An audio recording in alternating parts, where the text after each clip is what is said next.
In the previous chapter, we saw how reform gave way to revolution in China. In this chapter, we will study the contestation of Western and modern ideas against traditional teaching in the minds of the young intellectuals. One of the most exciting historical periods in China's long 20th century is the May 4th movement, also known as the New Culture movement, circa 1915 to 1923. Emerging out of the chaotic political and cultural conditions accompanying the birth of the Republic, young intellectuals explored the exciting possibility of creating a new cultural and social order by borrowing ideas from intellectuals all across the world. It was a heady time as the writings of Russian, French, American, British, and Japanese thinkers were translated and introduced in the pages of new periodicals to readers in China. Young intellectuals debated and tried to put into practice what they learned from these thinkers. When the dust settled in the early 1920s, the political, cultural, and social landscape of China was forever changed. Some of the most important outcomes of the New Culture movement were the rejection of the Confucian tradition, an emphasis on individual freedom and on a scientific way of thinking and living, and the emancipation of women.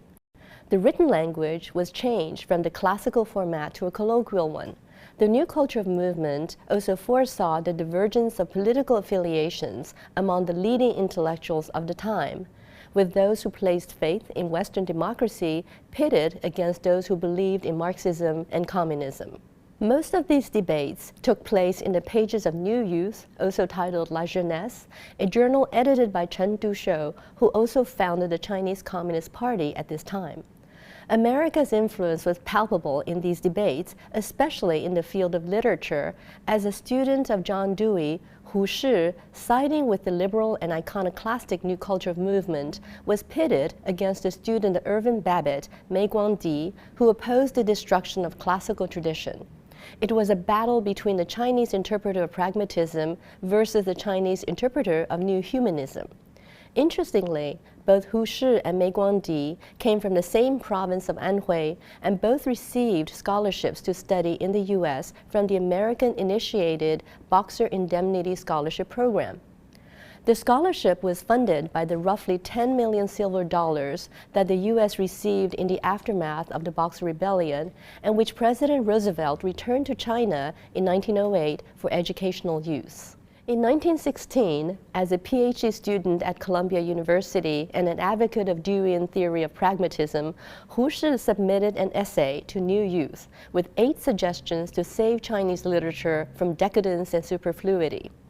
These included advice on writing with substance, not imitating the ancients, adopting a positive tone of voice, and not using conventions such as parallelism, among others. The editor, Chen Dushou, overjoyed at finding a kindred spirit, endorsed Hu's preliminary discussion on reforming literature as a thunderclap in the literary world. Chen agreed that ornate, empty, and esoteric literature was responsible for China's sycophantic, hypocritical, and impractical national character. Simple, honest, and realistic writing would create free and brave citizens who could save China. He promptly announced the beginning of a literary revolution in the pages of New Youth. To inspire readers, Chen also translated the lyrics of the American national anthem. Opponents of the New Culture movement were vociferous. The Harvard-educated disciple of Irving Babbitt, Mei Guangdi, published the journal Critical Review. Mei disagreed with Hu and Chen's attempt to destroy traditional literature and to discredit Confucianism.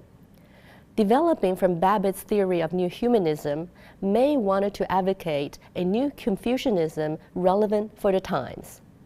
In the end, the iconoclasts won the battle over the language, and the Ministry of Education decreed that from 1920 on, all elementary textbooks were to be written in the vernacular language. As these debates raged on in the academic circles, on May 3, 1919, news came from Paris that the foreign powers who were negotiating the Treaty of Versailles following World War I agreed to allow Japan to take over the previously German-occupied Chinese territories in Shandong. Speeches by Woodrow Wilson on the doctrine of self-determination had earlier led the Chinese public to believe that the U.S. would support the return of Shandong to China. But American diplomats' hands were tied when it was revealed that the Chinese government had signed over the rights of Shandong to Japan in exchange for loans to finance their wars. Scandalized by their own government's treachery and feeling powerless in the face of Japanese imperialism, thousands of students and teachers marched onto Tiananmen Square in Beijing. This protest movement, known as the May 4th demonstration, quickly spread to many cities in the country and united intellectuals, laborers, and merchants in an unprecedented show of nationalism. A despondent Chen wrote, "We still live in a world of banditry. After this world war, brute force still triumphs, making it inevitable for another world war. To avoid another war, we must reform the thoughts of humanity in order to erase their arrogant disregard of justice."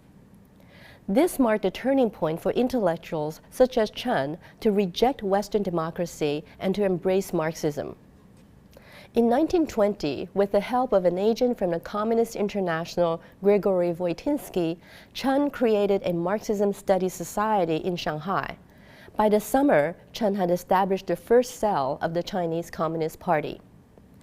As the intellectuals began to split along ideological lines, Hu Shi evoked Deweyan pragmatism to counteract his leftist colleagues' turn to Marxism. While Chen and his comrade Li Dazhao believed that dialectical materialism and class struggle were the answers to China's problems, Hu urged that change could only be achieved in gradual increments, by inches and by drops, and that the solution was found in studying individual problems and not in wholesale adoption of any political ideology. In this chapter, we saw how American philosophers and politicians played a prominent role in China's first cultural revolution in the 20th century. In the next chapter, we will discuss the life of Madame Chiang Kai-shek, whose personality exemplified a fascinating union of Chinese and American cultural and spiritual forces.